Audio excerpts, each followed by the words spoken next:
Welcome back, everyone, to another episode of Comeback Stories. I'm here with my man, my friend, my brother, Donny Starkins, and we have an amazing guest today. Guys, I hope that you wouldn't bypass a meaningful conversation that has the potential to happen. I met this man in a gym, and one conversation turned into a growing friendship. I'm here with my good friend, Dan Jameson. Dan, thank you for coming on the show today. Man, thank you for having me. That was very nice. Thank you. Yes, sir. Yeah, I'm glad to be here. We like to just start right by asking, what was it like growing up for you as a child? Let's see here. So I grew up in a place called Richmond, California, and it gave me the opportunity to see many things that I'm trying to be as positive as you can, right? I'm trying to be as positive as you can. So it gave me the opportunity to see many things that gave me perspective about life, right? If it would be like drugs, violence, stuff like that, it gave me perspective on that, right? It gave me perspective for life. But also like our group of friends, it was a trip, like we had the Mexican guy, we had the black guy, we had the Asian guy, we had the who knows what, you know what I mean? And then they had me. Well, we just considered me the white guy, so we were all good, right? So at a young age, it kind of taught me like character over color.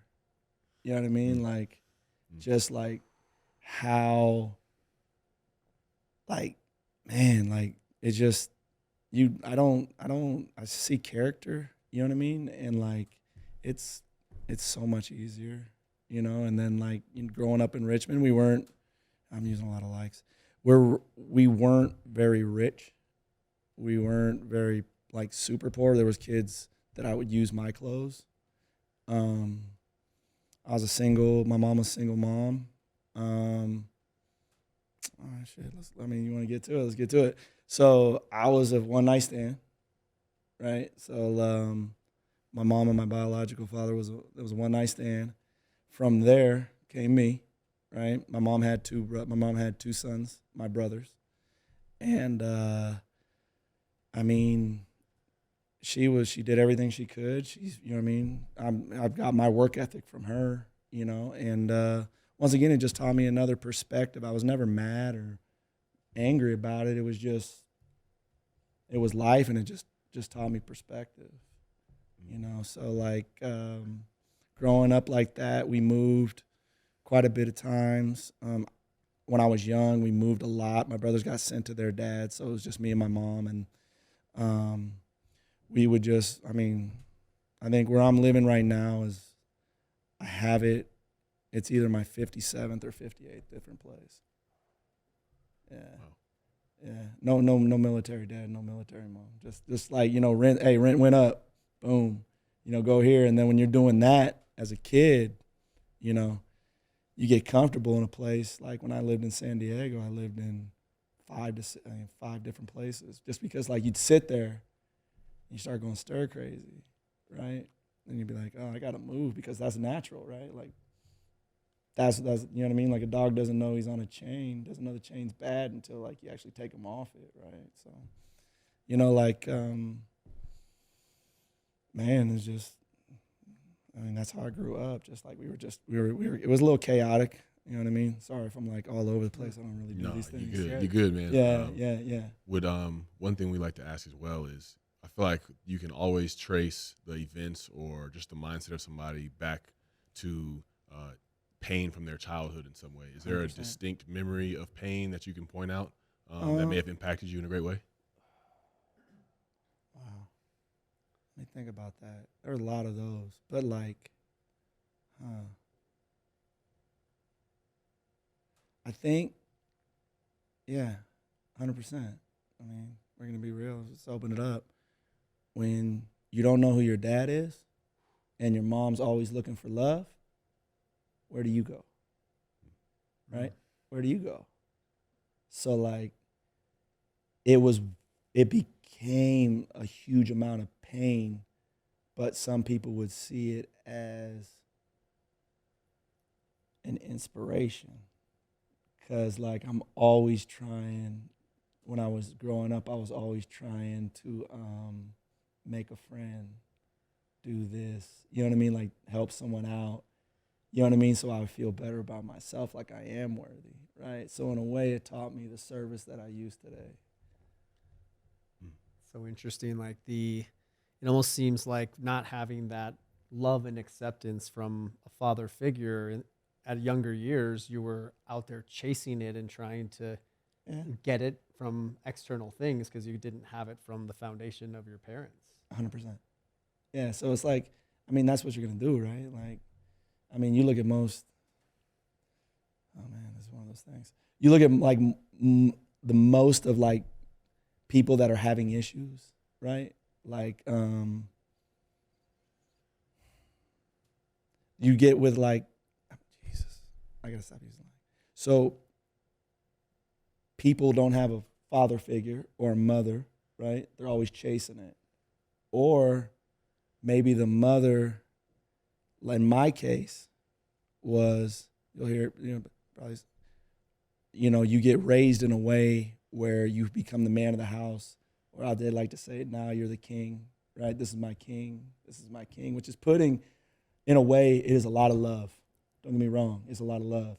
But when you're the person, and then you get pushed aside, and you don't really know why at a young age, right? Numerous times, and then you got to pick up the pieces, right? It will build that bad beliefs, all those crazy drama and trauma and all that stuff. So yeah. Who would you say your first real teacher was in your life that may have helped you to develop some sort of character? It could have been good, it could have been bad. Who would you credit as being like a teacher early on in your life? Who taught me? Oh man, the streets. OGs. Sorry, my voice is the way it is, but OGs. Like, hey, relationship advice. Let's just throw that one out there. Hey, you got your main broad, you got your stable, right?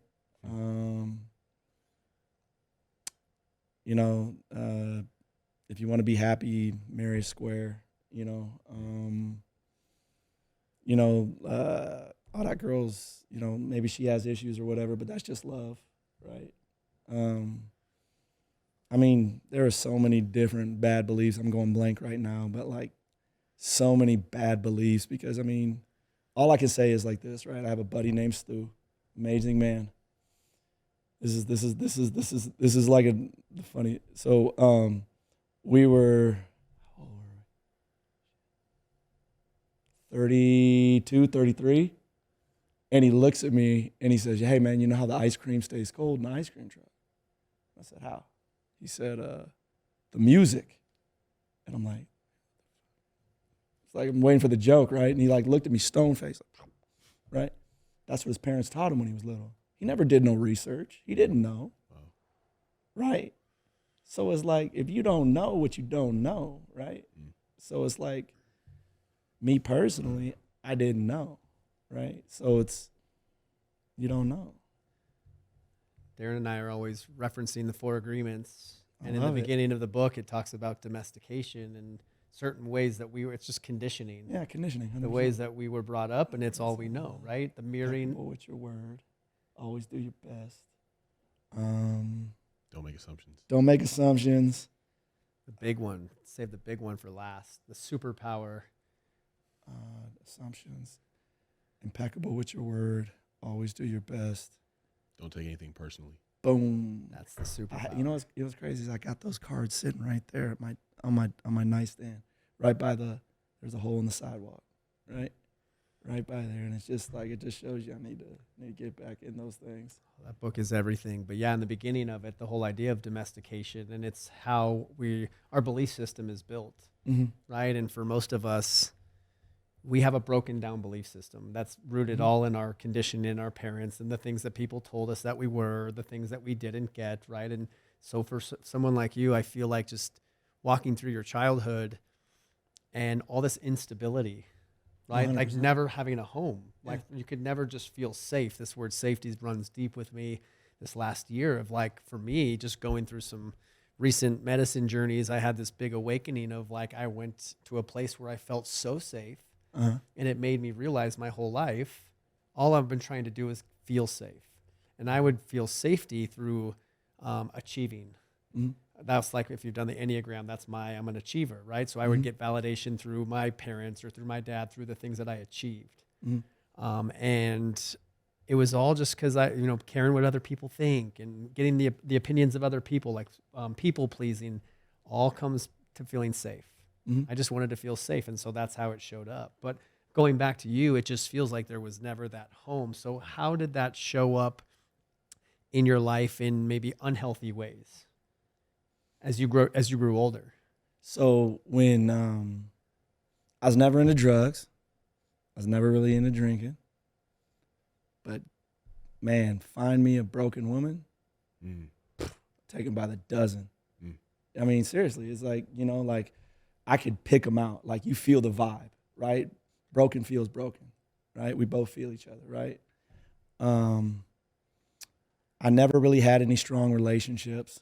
My mom really never did. So like, you know what I mean? It was just the way it was. So I never really had any strong relationships. I have 2 kids. I have 2 wonderful, beautiful kids. Besides like, my kids, like that's my world, and my lady, and it was the bad beliefs that I thought were normal would come just peek their heads out, right? Relationships going good, right? Got to blow this up. Hey, we need some chaos.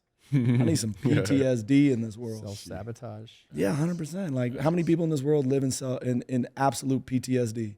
How many people live in this world in absolute PTSD? Like, seriously, they don't know anything else. Like, I used to tell people, like, crazy, that's like a Tuesday, right? Like, let's go.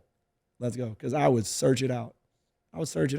Because that's where I'm comfortable. I'm comfortable in chaos.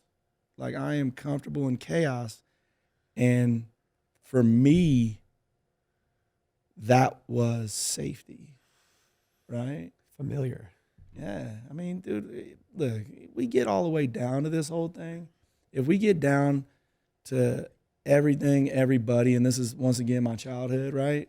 It don't matter what you look like, what you do, how you do, when you do, whatever you do, right? We are all connected, right? We are all connected. We are all going through the same stuff. Facts. It's just, how do you handle it, right? Insecurity, right? I mean, golly, all the different 7 deadly sins. Everybody's going through them, right? But are you present enough to see it, right? I had to make a hard pivot 5 years ago. 5 or 6 years ago. I had to make a hard pivot in life, right? Because all those bad beliefs, all that BS came to a head. And there's a mugshot and about $50,000 in court bills, dismissed case, all that stuff. And at that point, I had to make a choice, right?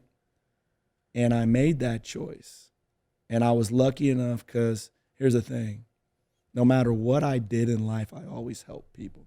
It's just what I like to do. I like to see the potential in people, right? You can be whatever, you know what I mean?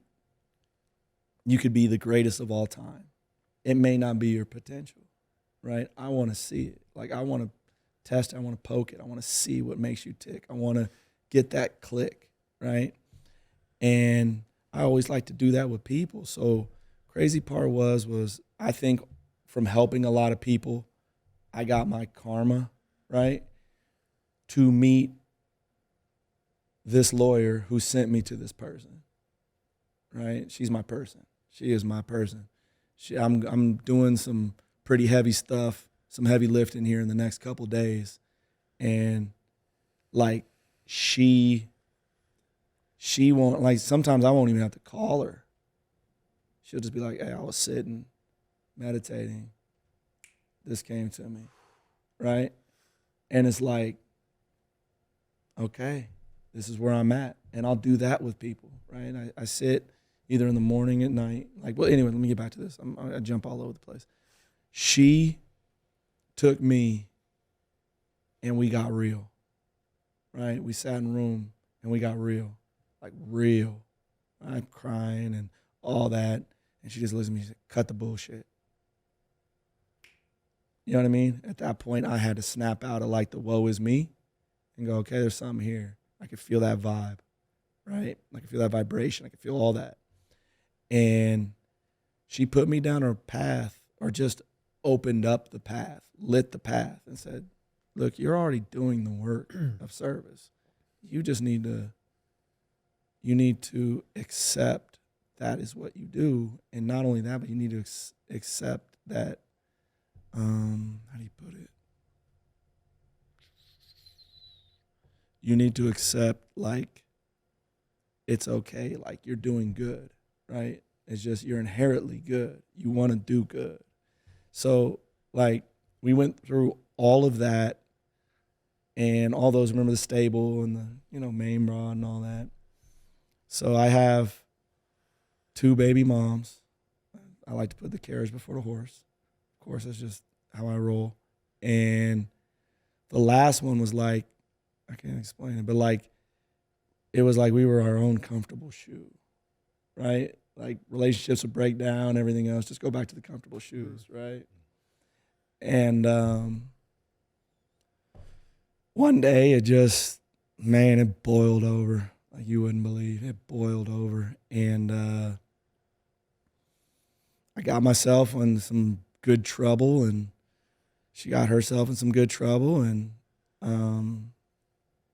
I learned from working with Suzanne that what good beliefs, bad beliefs, how those become, watch what you say.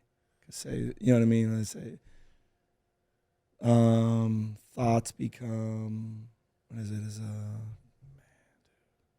Thoughts becomes words, and words become actions, and actions become your character. And actions become belief, or no, words become thought, or thoughts become words become beliefs. Yeah. Right? And so like back, you know what I mean? So like I learned all of that, right? And I learned what stories are, right? What's real and what's not. And once again, when I give me something that vibrates in me, I'm going down that road. Like I'm going hot down that road. So like having these like beliefs and these thoughts and these stories and everything, instead of just asking a question, right? You know, how many people just don't ask a question? Or ask for help. Ask for help. Yeah. Ask a question. I mean, like, it doesn't even have to be a difficult question. Like Darren Waller walks by, right? Look at him, nod, and it's just like, how are you today, right? But people are just like, oh, that guy, you know what I mean? They already had that story, right? that guy's this way. That guy, oh, he didn't smile back. Well, maybe he was thinking of something. Like, you know what I mean? Like those are the stories and the things that get people in trouble. And I just went down that road, and this is where I'm at today. What do you think what was the biggest thing holding you back? Like if I'm guessing this incident you're talking about was your bottom. We like to ask the question, what was your lowest point? I don't know if that was my lowest point. My lowest point might have been when I was 30 years old, and my so back to like one night stand, right? That's how I know I'm special. So one night stand, there's this thing called Wilson's disease, right? It's a copper disorder, super rare, 1 in 300,000, right? People have it. One side, so you got to have a chromosome. One chromosome is 1 in 10,000 on this side, I think it is, and the other chromosome has to be 1 in 10,000 on this side. Well, they had a one night stand. Boom. Me, I'm 29 years old. I'm starting to my skin's itching, everything's itching. I just had my son. My daughter was I had to be 28 because I just had my son. My daughter was 3. Like itching. Going, man, what is this? What is this? What is this? What is this? Right? Go take a leak, and it's like Merlot. right? And I'm kind of stubborn. I wouldn't call it tough, like stubborn. And so I was like, whatever, just drink my water, whatever, right? I'm getting like tired. Like I can't even, I drive 3 minutes. I got to like pull over, right? Like it's bad. Not 3 minutes, like 15 minutes, right? Like I'm bad. And I end up going to the hospital. Like I end up going to the hospital because like someone looks at me and they're like, dude, you're yellow. And I'm like, yellow? I'm like, yeah, yellow. And I'm like, okay, that's crazy, right? Okay, let's go to the hospital. They run some tests, throw IVs in,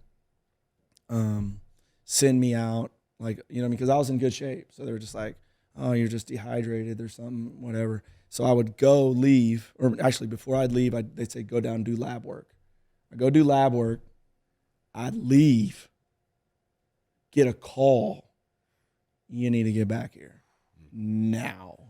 And I'm like, okay. So this is when like I knew stuff started being a little serious. It was like, I'm going to the ER. She's like, hey, tell the EA lady who you are. And I'm like, okay, cool. You know, get back, drive back in. They're like, there's people wrapped up hands, bleeding, you know, everything else. Hi, I'm Dan Jameson. I was told to be brought back. Yeah, 1 second. Yeah, you got it. Like, just walk through those doors. You know what I mean? Doctor's waiting for you. And it was crazy. It was like I mean, going through all of that with the mugshot and everything was pretty crazy. It gave me the pivot, I guess, right? Because I think timing is a lot to do with karma, right? I think timing has a lot to do with it. I wasn't prepared when I was going through the Wilsons, or I still am, but I wasn't prepared for that. So what ended up happening when I was 30, we went to let me fast forward back. We were going to the hospital, going to the room. The room, doc's like, look, just letting you know, like, your levels of creatine and other stuff in your liver is just insane, right?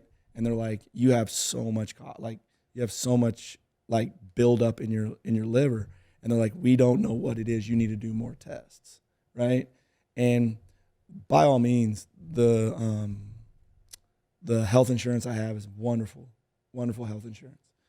I would go, they would do the IV. I would go do more blood work because they would have to figure it out because they couldn't figure it out. They're like, what is this? Through 3 months of this bouncing back, go out, bounce back, go out, bounce back, right? I had 62 different blood works.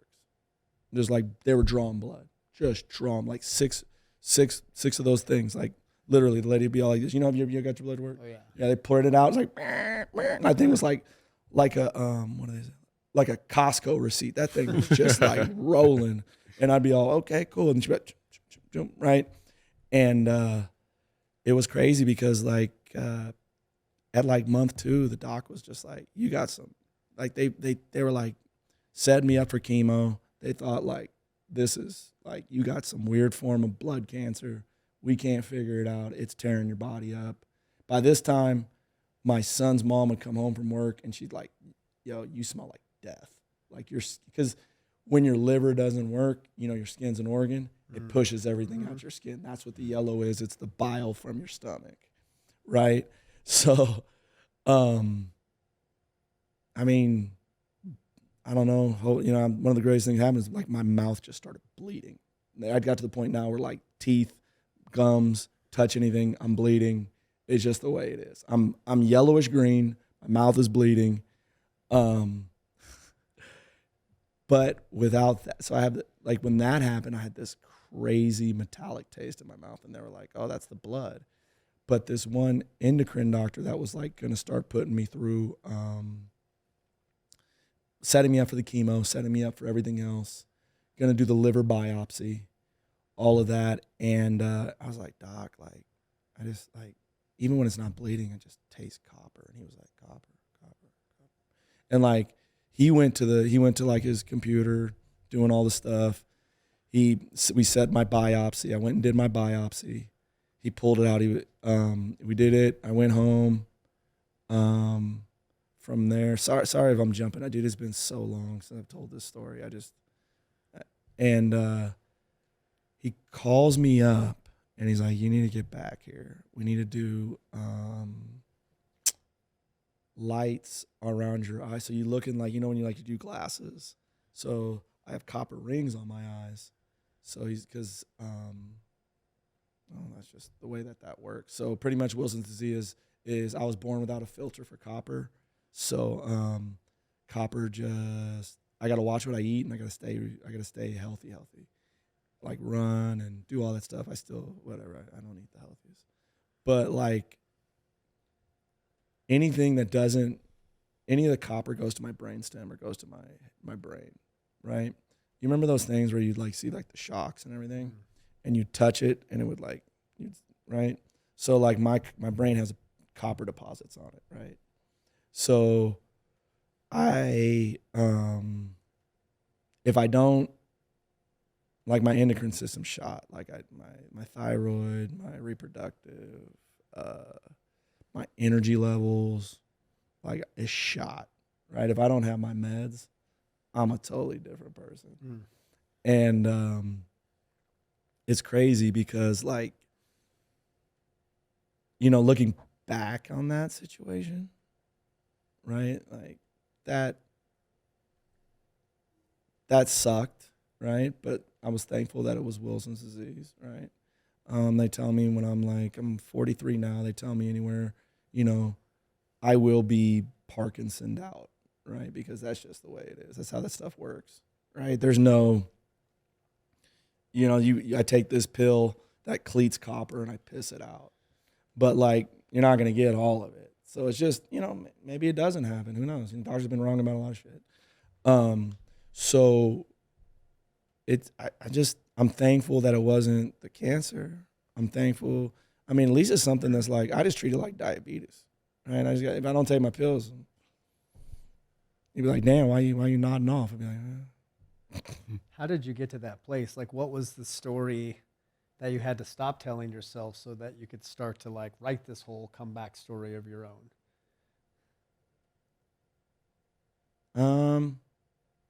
I think I'm blessed in a way that like it is what it is. Acceptance. Acceptance. It's interesting that word keeps coming up because in the beginning, looking for that acceptance, and I think your partner, your girl, had pointed that out to you even in a different way when you could just accept that this is you. You're a man of service. Like you have a heart of service. But I think it just ties, I'm just trying to connect the dots together of, as a child, you're looking for acceptance. You don't have a dad. You're just trying to have that. But I had to accept that, right? Like Father's Day, I had to accept making my mother a Father's Day card. At different things, like that's the one thing I was man, that woman accepted a lot of shit in her life, like a lot of shit in her life. And you know what? I would not trade her in for anything. She has taught me so much, right? She, the one that like really showed me like acceptance. I was always like, that's just the way it is. So like when you're saying that part, when all that was going on, when I didn't know that it was Wilson's and everything, and we had that part, you know what I mean? I had to make a videotape for my kids. I mean, they're 3 and a baby, right? Now that's some hard shit right there. That's some hard shit to think about, right? So when you find out it's Wilson's, hey, I don't give a shit. I'll get to see my kids. You're like, oh, hell yeah. So it gave me that I don't relief, but like, yeah, relief, right? Like relief, like I get to see my kids. So, you know what I mean? When you're asking me like, what was the pivot point? I've always had those pivot points, but I forget about them. You know what I mean? Like they're just, I don't talk about my story. It was hard for me to do this. This was after a lot of sitting and saying, yeah, I'm going to tear this thing up. I don't really talk about it. I'm going to jump many decades and jump all over the place, but like, hell, this is who I am. It's beautiful. Right? And so I've had many times in my life where people could say that was a pivot, right? And I never had anyone to reassure me that I was doing the right thing. This that's still a thing that I have to get through, right? So childhood, right? There it is again. There it is, right? I mean, listen, if you look at anybody in this world, anybody that's having a ton of issues and shit, and you're looking at them and you're just judging them the shit out of them and everything else, look at them as a child. Look at them as a child, and you will see that kid in school, that person, a friend, yourself, right? Ding, ding, ding. You know what I mean? And then you'll start to go, oh, I'm projecting my bullshit on this person. Right? A whole nother level of awareness to get to that place. I love that the theme of this acceptance, the question I had asked earlier is what's the story you had to stop telling yourself? But I do think it's this theme of acceptance. I always use that equation. I don't know who came up with it, if it was Viktor Frankl, but it's pain times resistance equals suffering. Pain times acceptance equals freedom. I don't think I just read his book. Yeah, I might not be him. I don't know, think, no, but I'm just saying, yeah. I don't know. I know that's like logotherapy, right, or something. Yeah, but It might be.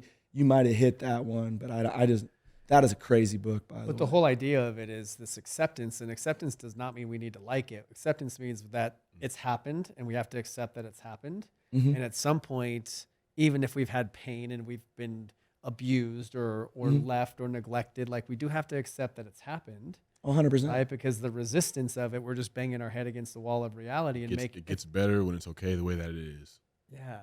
It's a quote I once heard. It gets better when it's okay the way that it is. Boom. That's like, acceptance. That's a wonderful way of putting it. And in recovery, that we always talk about acceptance is the answer to all of our problems. Right. I love that this is the theme, and it's like hit different directions. But I think Yeah. the biggest thing I'm hearing is self-acceptance. So at some point when you can accept yourself, flaws and all the stuff that we have. Or you can trust yourself. I think a lot of that had to do with me. I had to trust that gut feeling because so many people told me in my life that gut feeling wasn't right. Which is why when people don't trust people, it's actually because they don't trust themselves. It's always from the inside out. That's happening tonight. Yeah. Yeah. Yeah. Yeah. That's a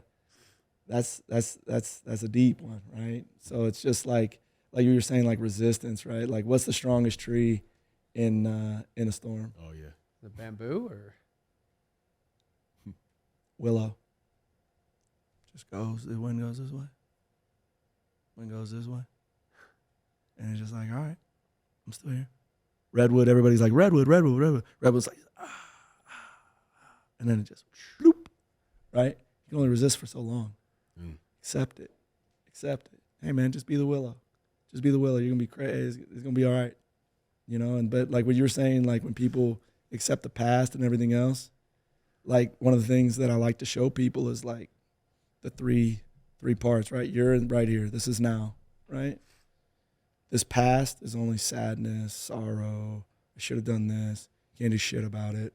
Too many people out here just like, I should have done that. Well, you know what? That's fine. You could have done that. Hey, that's an error.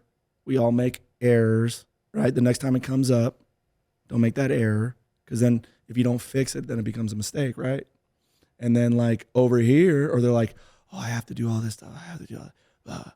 That's like fear, anxiety, everything else. But if you just stay like here, everybody goes, center, in the middle, present. It's all the same stuff, right? And like, I don't know. I mean, if we just, it's easy. What do I say? Simple, never easy. Yeah. I mean, talk about making errors. Like I'm thinking over here about the beliefs I had. Like I felt like if I made an error or if I didn't do something correctly, like somehow that was an indictment against me. If the result wasn't pleasing to me or pleasing to most people most of the time, like it was an indictment against me. Like something was wrong with me. Like I'm wrong. I'm bad. Like that shame factor, like walking around with a coat of shame everywhere that I went in there. Wow. And how can you trust yourself when you wearing that all the time? Yeah, a lot of judgment, a lot of self-criticism, that inner voice. Even with, I just keep coming back to acceptance somehow, but like, there's a saying, if they knew better, they'd do better. Mm-hmm. And same thing for us. Like if I knew better, I would have done better. Mm-hmm. However, like to much that's given comes great responsibility. And, You know, I'll talk with Darren often about like, dude, if anybody can handle this, it's you. Yeah. With the tools. And it's not like he was just gifted all these tools. He's worked his ass off. And I'm not talking about the physical stuff. I'm talking about the mental stuff. The reading. The the readings, work, the meditations. This dude, work. like, you know, I thought I had a practice in rituals, and this guy stays with me, and I just see how dialed in he is. I'm like, dude, I ain't doing shit compared to him. But it's a direct reflection of his willingness, right? And that it comes back to, though, like, even if there's challenges or injuries or adversity, I just remind him, I'm like, dude, if anybody can handle it, it's you. Always gonna be something. That's Always very going to be true. something, but your toolbox, because you've done the work to gain the tools, you just have way more tools than I would say 99.9% of the people in your league. And so with that comes the responsibility to not stay stuck when we kind of go down one of those rabbit holes. But also, like, I put it to like Suzanne, when I first started meditating, she saw how ultra competitive I was, right? And this is what I do with some of the athletes I work with. First 5-minute meditation, I'm just going to challenge them. Like, keep your mind. Like, I will challenge you to be still. I will challenge you to count your breaths. I will challenge you to focus on that point of your breath when it goes from inhale to exhale, that split second. I will challenge you to just sit there in stillness, right? I will challenge you. And then 5 minutes becomes 7, 10, 12, 15. Let's get the framework done. And then we can get into the other stuff, right? And working from that point, because that's what Suzanne did with me, right? She was like, let's just get to that point. And then what ends up happening is, like, I remember sitting there, and I'd be sitting 30 minutes, and like, my mind would play just crazy games with me. Yep. Crazy. You got to go to the bathroom. Yep. You better itch this. This is going to happen. Ego. World's going to end. Burgers, pizza. Phone, right? I had it to the point where I literally was sitting, and I wasn't asleep, but my mind was like, I was in the bathroom. And I'm like, oh, you dirty dog, right? You almost got me. You almost got me to get up. You almost got me. And it was crazy because, like, when I didn't, when I had that itch and I just stayed away from it, it just went away. That stuff just went away. And it's teaching you the discipline you need, right? And there's that Jocko guy. You know what I mean? I love Jocko. He's a great dude. And his discipline is freedom, right? If you do everything you're supposed to do, it gives you freedom in your mind, right? It gives you the freedom to be able to handle the BS, right? And, like, I don't know, it's just. That freedom word runs deep for me. Always I have it on one of my many anchors, but it's on one of my bracelets. And I believe it's freedom, not freedom for ourselves, but freedom from ourselves. And that's the essence of the practice. Like, when we can sit and meditate and get out of our own way, or at least when we start the practice, to actually notice when we're having negative thoughts, or we're thinking about the work, or that we can just, it's all positive pattern interrupts. And how do we redirect our focus and bring it back to center? I like that a lot. Bring it- Positive pattern. Yeah, like you just arm yourselves with them. So whether it's a tattoo, or it's a bracelet, or it's a ring, or you have these anchors, or you have these little sayings, or a word, right? Anything to redirect your focus from going down one of those holes that isn't serving you, whether it's just thoughts about lunch, or it's thoughts about... I use asparagus. Yeah. I use asparagus. I used it because, like, it's just different from everything else. It'll make you go like, what? You just say that word. Just That's like asparagus. Like, in my head, I'll just be like, asparagus. Or none of your business. Not my business, right? And asparagus came from when I do combine training. And guys, you know this, sitting at the 40. Next thing you're like, oh, my foot right. Is my foot right? Is my hand down? I'd say, deep breath, asparagus. You know what I mean? Because that's the difference between a 4.4 and a 4.8. You know what I mean? So it would just be, but then I took that athlete mind frame and put it to what I do now. Like, if it goes down to a word, it goes down like a thing. If I'm having a trouble at work and this guy's feeling some other way, maybe he's not. None of my business, right? Asparagus. You know with it. I love that. It really doesn't matter what It the doesn't word matter. is. Whatever- It's what it matters to you, and like that's amazing. And I think sometimes people overthink this thing or think you have to be sitting in a certain position with a mudra, like a certain hand posture, and it's like whatever's going to work for you to make this like whole practice actually that you want to do it.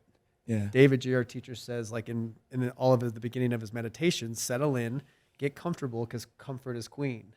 Yeah. It doesn't feel great for me to sit cross-legged with 7 surgeries on my left knee. And even though I feel like I'm a meditation teacher and I need to sit this way, it's like, no, just be comfortable so that you actually want to do it. Yeah. So, like, another thing that really taught me a lot of lessons was I have a friend in Sacramento, a well-known pain doctor, right? And he came with this epiphany that he just didn't want to give pills anymore, right? And you ever heard of functional restoration? No. All right, so there's these things in Northern California. I don't know if they're out this way. I don't know where they're at, but pretty much what they do is it's a clinic, right? And you go in. So like again. Anyways, so you would go from workman's comp. Say you're on workman's comp for like 3 years. You go to this clinic, and from there they have a PT. They have a social worker. They have a therapist, a psychiatrist, and they have like yoga, Pilates, and then a strength guy, right? And it was cool because when I was making my pivot, this came into my life. And sorry if I'm jumping everywhere again, dude. You're good. This is Great, terrible. brother. We're with I'm you. trying. It's just stuff's popping in my head. And I'm just taking from your meditation part, right? And the psychiatrist was very Western. And he was cool because he was open though. So we had this thing, you ever heard biofeedback? Yeah. All right, so I'm certified in biofeedback, right? And we went to this long, certified 3 days, and like a bunch of people, going them through these machines and breathing and all this other stuff. And it was silly to me because at this time I was heavy into my practice. Like I'm not as heavy as I was at that moment. I had nothing but time, right? Right now I got 5 classes. I'm trying to finish my degree. I got 5 classes, 2 gyms, a consulting business, and I work 5 a.m. to whenever, right? So that's still no excuse, by the way. I'm not reading as much as I should be and not doing my work. Sorry, Suzanne, if you ever see this. But it was cool because that taught me that whole realm, because we would have sittings, right? And I would start to do that, meditate, challenge people with meditation, challenge people with different things. And he'd be all, just put them on the Mark II. And I'm like, what is that? I'll just put them on the Mark II is what he said. All right, what is that? So I ended up going to this week-long thing in Berkeley where it just taught diaphragmic breathing. Literally took everything and just made it, I guess you would say, westernized, right? Like it took the hocus pocus and Just reframe the words. there you go. Reframe the words, made it more Accessible, maybe. accessible. You're saying the great words. I was going to pop off with wordsmith. I was going to pop off with some BS. But it was crazy because this machine gives you it unlocks it a little bit, right? But it was just funny because it was like it was not funny, but awesome, I guess you would say, because this machine has helped a lot of different people. And I said, once again, if I see something, I want to get the best at it. So they figured out ways where I didn't have to have a college degree and still do it. So I went through it, did everything, got my board certification by doing 50 treatments, because I just stayed at when I was done doing the training and everything of, mobility and everything for these people, I just sit and do 2 or 3 a day, or one this week, or however, when I had time. And it was cool because it gave me another tool, as in, if you just really think about it, just sit in stillness and just watch what happens. Sure. Just sit in stillness and watch what happens. That's it, right? Somebody needed a practical meditation definition. Boom, there it is. There you have it. Meditation machine. What would you say for you if somebody listening right now is stuck, struggling? They know that they're stuck, but they don't know what to do about it. What kind of advice Explain or what stuck would you for tell me. them? Stuck, like struggling in an addiction, struggling in a bad relationship, negative thoughts, depression, suicidal thoughts. Like, what would be some advice that you would give them? Well, first you got to do is seek. Is seek. If you know you're there, if you know that there is a problem, something is seeking you, right? Know that something is seeking you because you are becoming aware of the problem, right? Know that if you feel the way you do, it's for a reason, right? You're something higher than you is poking you, poking you. I think Right. when you can own your like anxiety, right? Anxiety it's information. Yeah, So it's when you the can future. own it, but it's like there's information there, so it's telling you something. So your anxiety can actually be a gift. 100%. There's something there, and so awareness is the first step, and then there's the action step, right? Besides my wonderful kids and my lady, my greatest asset to this world is my journey. Mm. I can relate with pretty much anybody. I can relate. I'm not gonna, play, like competitive bad stories, but I can relate to you and just say certain things to you where it rings right there and you're like, oh, this dude knows what I'm talking about. Right? And that's my journey. You know what I mean? That's what you were I felt that's which way you were going down that way. I just met you an hour ago, and I feel that like you really truly embody that. Yeah. I mean, I'm just like immersed in this conversation. I know there's cameras on, and there's a casino outside of us right now, and playing golf. people looking in. But like, I'm in this with you, man. Oh man, Yeah. but I can see you're a very open person. I could be talking about pencils and crayons, and you're gonna stare me in the eye, and you're gonna love me, right? And you're gonna give me the love and the attention, because if I'm passionate about something, you're gonna see that and be like, dude, that's awesome. That's awesome. And I try to be like that, right? If someone is very passionate or they're in pain and stuff like that, I wanna help them.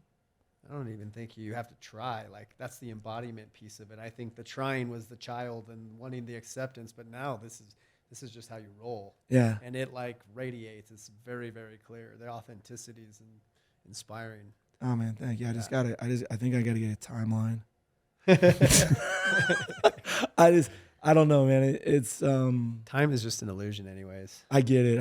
I think I went childhood, 30, 38, 22. I was everywhere. That's how you got to piece it together sometimes. I was like, man, I forgot about that.